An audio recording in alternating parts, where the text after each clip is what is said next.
বাংলাদেশের জাতীয় সংসদ নির্বাচন শুধু একটি ভোট নয়, এটি দেশের রাজনৈতিক ইতিহাসের আয়না। ১৯৭৩ সালের প্রথম নির্বাচন থেকে ২০২৪ সালের দ্বাদশ নির্বাচন, ৫০ বছরে ১২টি নির্বাচন। কখনো ছিল উৎসব, কখনো বিতর্ক, কখনো আন্দোলন, আবার কখনো ক্ষমতার নাটকীয় পতন। চলুন দেখে নেওয়া যাক বাংলাদেশের জাতীয় সংসদ নির্বাচনের পুরো ইতিহাস। স্বাধীনতার পর ১৯৭৩ সালের ৭ই মার্চ অনুষ্ঠিত হয় প্রথম জাতীয় সংসদ নির্বাচন। আওয়ামী লীগ প্রায় ২৯৩ আসন, ভোটার উপস্থিতি ছিল ৫৫%। সংসদ টিকেছিল ২.৫ বছর। ১৯৭৯ সালে হয় দ্বিতীয় সংসদ নির্বাচন। বিএনপি ২০৭ আসনে জয়ী, ভোটার উপস্থিতি ৫০%-এর বেশি।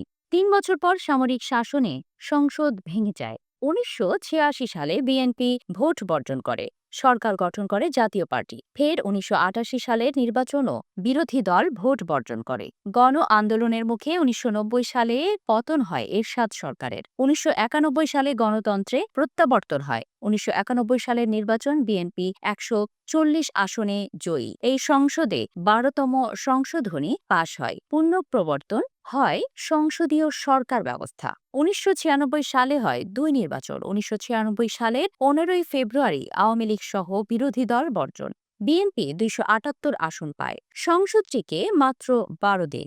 এরপর ১৯৯৬ সালের জুন মাসের নির্বাচনে আওয়ামী লীগ ১৪৬ আসনে জয়ী হয়। শেখ হাসিনার নেতৃত্বে আওয়ামী লীগ সরকার গঠন করে। এই সংসদ পূর্ণমেয়াদ সম্পন্ন করে। ২০০১ সালের অষ্টম নির্বাচনে বিএনপি জোট ১৯৩ আসন পায়, আওয়ামী লীগ ৬২ আসন। খালেদা জিয়া সরকার গঠন করেন এবং সংসদ পূর্ণ মেয়াদ টিকে। এরপর ২০০৮ সালে নবম নির্বাচন, জরুরি অবস্থা শেষে নির্বাচন। আওয়ামী লীগ জোট পায় ২৩০ আসন, বিএনপি জোট ৩০। শেখ হাসিনা প্রধানমন্ত্রী হন। ২০১৪ সালের দশম নির্বাচন বিএনপি বর্জন করে। আওয়ামী লীগ বিনা প্রতিদ্বন্দ্বিতায় জিতে ১৫৩টি আসন। আওয়ামী লীগ মোট ২৩৪ আসনে জয়ী হয়। ২০১৮ সালের একাদশ নির্বাচনে ৮০% ভোটার উপস্থিতি দাবি করা হয়েছিল। এই নির্বাচনে আওয়ামী লীগ ২৫৯ আসনে জয়ী হয়। আর আগের রাতে ভোট বিতর্ক তো রয়েই আছে। ২০২৪ সালের দ্বাদশ নির্বাচনে বিএনপি জামায়াত জোট ভোট বর্জন করে। বর্জনের ভোটে আওয়ামী লীগ ২২২ আসন পায়, তবে এই নির্বাচন বিতর্কিত হিসেবেই পরিচিত।